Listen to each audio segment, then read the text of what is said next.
আসসালামু আলাইকুম প্রিয় ফুটবল ফ্যান্স। আপনাদের অনুরোধের ভিত্তিতে নিকো পাজ সম্পর্কে আলোচনা করব। আর্জেন্টাইন 20 বছর বয়সী সুপার ট্যালেন্টেড এই মিডফিল্ডার মাত্র কিছুদিন আগে লাৎসিওর বিপক্ষে একটা ম্যাচে মারাত্মক একটা ইনজুরি পিক করেছিলেন। অর্থাৎ দেখতে মনে হয়েছিল যেভাবে আসলে অ্যাঙ্কেলটাতে একটা মোচড় দেখা গিয়েছিল, মনে হচ্ছিল যে মারাত্মক একটা ইনজুরি। তবে শুরুতে একেবারে জানিয়ে দিচ্ছি, পরবর্তীতে কোমো তার বর্তমান ক্লাব তাদের নিজস্ব ওয়েবসাইটে কিন্তু ব্যাপারটা ক্লিয়ার করেছে। এমআরআইয়ের পরে কোনো বোন কিংবা মাসল ইনজুরি দেখা যায়নি এবং সত্যিকার অর্থে এখানে নিকো পাজ বড় রকমের একটা বাঁচা বেঁচে গিয়েছেন, ক্লিয়ারলি বলা যায়। তাই ইনজুরি সংক্রান্ত সংখ্যাটা আপাতত একপাশে সরিয়ে রাখছি। হয়তোবা বিশ্রামের দরকার আছে, হয়তোবা নিকো পাজকে কেন্দ্র করে ফার্দার মেডিকেল চেক আপ কোমো করাবে, হয়তোবা বেঞ্চে বসে থাকতে হবে, একটু বিশ্রামে থাকতে হবে। তবে আপাতত ইনজুরি নিয়ে বড় রকমের শঙ্কা যেটা আসলে ছিল সেটা এই মুহূর্তে পর্যন্ত নেই। তাই আপনাদেরকে আশ্বস্ত করতে চাই, বিশেষ করে যারা বারবার করে জিজ্ঞেস করছেন নিকো পাজের ইনজুরি সংক্রান্ত ইস্যুটা আসলে কোন পর্যায়ে আছে। একই সঙ্গে সম্পূরক একাধিক প্রশ্ন রয়েছে, যেমন নিকো পাজকে কেন্দ্র করে ক্লাবগুলোর আগ্রহ, ভবিষ্যতে আসলে কোন ক্লাবে যেতে পারবেন এবং এই মুহূর্তে উইন্টার ট্রান্সফারে নিকো পাজকে কেন্দ্র করে কী চলছে।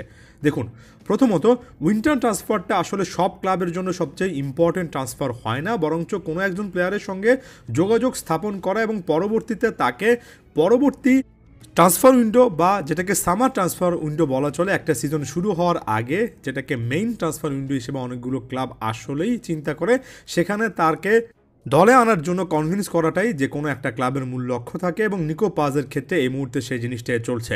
ক্লিয়ার কাটভাবে যদি বলি তাহলে দুটো অপশান আছে। একটা হচ্ছে ইন্টার মিলানের কনস্ট্যান্ট একটা আগ্রহ আছে যেটা তারা লম্বা একটা সময় ধরে দেখিয়ে যাচ্ছে, এবং আরেকটা হচ্ছে রিয়াল মাদ্রিদে ফিরে আসা। এই জিনিসটা ভুলে যাবেন না যে রিয়াল মাদ্রিদ এই প্লেয়ারটাকে কোমোর কাছে ছেড়েছিল, তবে একই সঙ্গে বাইব্যাক অপশান অর্থাৎ যে কোনো মুহূর্তে দলে নিয়ে আসার একটা অপশান কিন্তু তারা রেখেছিল, এবং একই সঙ্গে এই প্লেয়ারটার ফিউচার সেলের 50% রাইটসও কিন্তু রিয়ালের কাছে রাখা আছে। অর্থাৎ রিয়াল মাদ্রিদ এই প্লেয়ারটাকে কোমোর কাছে ছাড়ার আগে স্পষ্টত একটা ইঙ্গিত দিয়ে রেখেছিল যে ভবিষ্যতে যদি তাদের মনে হয় তাহলে নিকো পাজকে ফিরিয়ে আনার জন্য তারা সব রকমের চেষ্টা করবে। মাত্র কিছুদিন আগে কালো আঞ্চলিক নিকো পাজ সম্পর্কে পজিটিভ কথাবার্তা বলেছেন এবং আমার কাছে মনে হয় এখানে রিয়ালে ফিরে আসার একটা পথ নিকো পাজ ক্লিয়ারলি দেখতে পারবেন যদি এই সিজনের মধ্যভাগ পর্যন্ত যে পারফরমেন্সটা দিয়েছেন সেটা কন্টিনিউ করতে পারেন।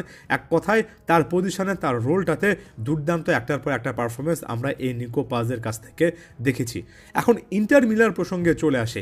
ইন্টার মিলান এই প্লেয়ারটাকে দলে নিতে চায় এমন টাইপের একটা কথাবার্তা আমরা শুনছিলাম, এবং মাঝখানে ইন্টারের আরও একজন প্লেয়ার, ইন্টারের একজন ইতালিয়ান প্লেয়ার ডেভিড ফ্রাত্তেসি কিন্তু এই ডিলটার সাথে যুক্ত আছেন। ফ্রাত্তেসি 25 বছর বয়সী এই প্লেয়ারটা রোমাতে যাবেন এমন টাইপের একটা গুঞ্জন কিন্তু শোনা যাচ্ছে। যদি তিনি শেষ পর্যন্ত সেখানে যান তাহলে মিডফিল্ডে শূন্যতা দূর করার জন্য নিকো পাজ ভবিষ্যতে একটা বড় রকমের অপশান বা আগের চেয়ে বড় রকমের একটা অপশান ইন্টার মিলানের জন্য হবে।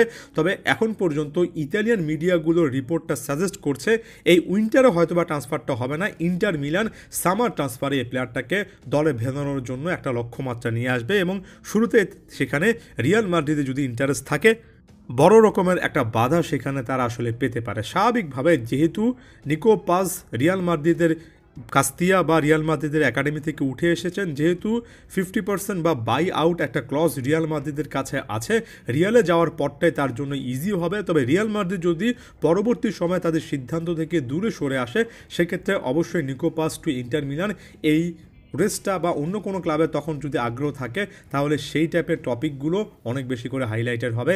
আপাত দৃষ্টিতে যেটা নিকো পাজের করা উচিত, ইনজুরি থেকে কামব্যাক করে সিজনের এই মধ্যম ভাগ পর্যন্ত যে পারফরমেন্সগুলো দিয়েছেন সেটা বা তার চেয়ে যদি আরেকটু ভালো পারফরমেন্স দেওয়া যায় সেটা কন্টিনিউ করা উচিত। আমার কাছে একেবারে নিশ্চিতভাবে গত 6 মাসের মধ্যে কোনো একজন আর্জেন্টাইন ইয়াংস্টার যদি সবচেয়ে বেশি উন্নতি করেন তাহলে নামটা নিকো পাজি পারফেক্ট একটা ট্র্যাকের মধ্যে আছেন। তবে একই সঙ্গে বাস্তবতার একটা ছোঁয়াও কিন্তু তিনি পেয়েছেন, ক্লিয়ারলি এটা বুঝেছেন যে খুব একটা বেশি সহজ নয় ইউরোপিয়ান ফুটবল, যেমন এখানে ইনজুরি সংক্রান্ত ইস্যুটাও একটা বড় রকমের ইস্যু। নিকো পাজের জন্য এই মুহূর্তে সেই চ্যালেঞ্জটা থাকছে এবং এটা হচ্ছে ওভারঅল সামারি। ধন্যবাদ সবাইকে।